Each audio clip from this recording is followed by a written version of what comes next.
Ever accidentally hit send on a text and just wanted to like crawl under a rock? Oh, yeah. This deep dive is for those moments where your phone betrays you and spills your deepest secrets to the absolute worst person possible. Absolutely worse. So buckle up, because today we're diving headfirst into the mortifying depths of the accidental love confession text. Oh, boy.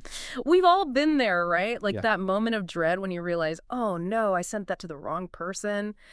But we're talking next level here, folks. Next level cringe. We're talking accidentally pouring your heart out to your crush instead of, say, your best friend. Oof. Yeah, that's rough. And to make matters even juicier, we've got a listener who's living this nightmare. Oh, no. They wrote in and, well, let me just read it. Okay. I told my crush I loved them in a text meant for my best friend. Now they're confused, and I'm just trying to figure out how to backtrack. The classic wrong number, but make it 10 times worse. Right. Talk about a digital disaster. So how do you even begin to recover from something like this? I mean, the word love, it's just out there hanging in the air like a bad smell. Yeah, it's definitely a high-stakes situation. Yeah. But I think the first thing is to remember everyone makes mistakes, Yeah. especially in the age of technology. Mhm. I mean, we're constantly glued to our phones, firing off messages left and right. It's bound to happen. Okay, that's true. But still, how do you come back from telling someone you love them when you definitely don't? Or maybe you do, but like that wasn't the plan. Right. So let's break it down. The listener used the word backtrack, which suggests wanting to undo the message. While we can't turn back time, we can control how we move forward. So what's the first step? Damage control. Exactly. Step 1, acknowledge the elephant in the room. Ignoring it won't make it disappear. In fact, it might make it worse. So just rip the Band-Aid off.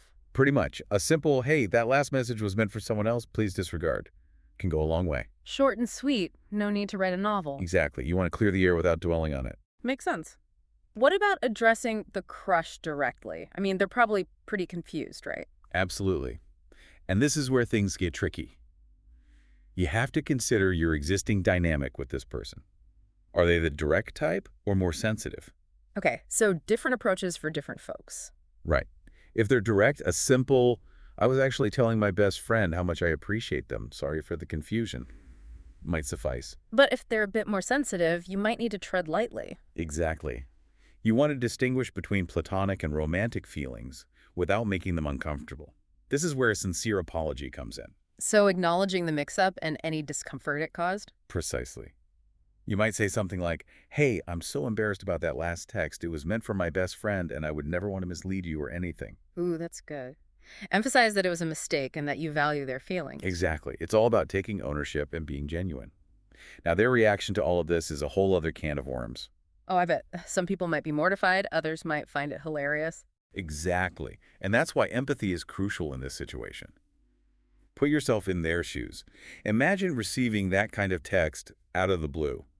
It's a lot to process. It really highlights how differently we all react to things. Absolutely. And it underscores the importance of clear communication, especially when it comes to matters of the heart. This has been super insightful, but let's recap for our listener who's probably still cringing at that accidental love confession. Sure.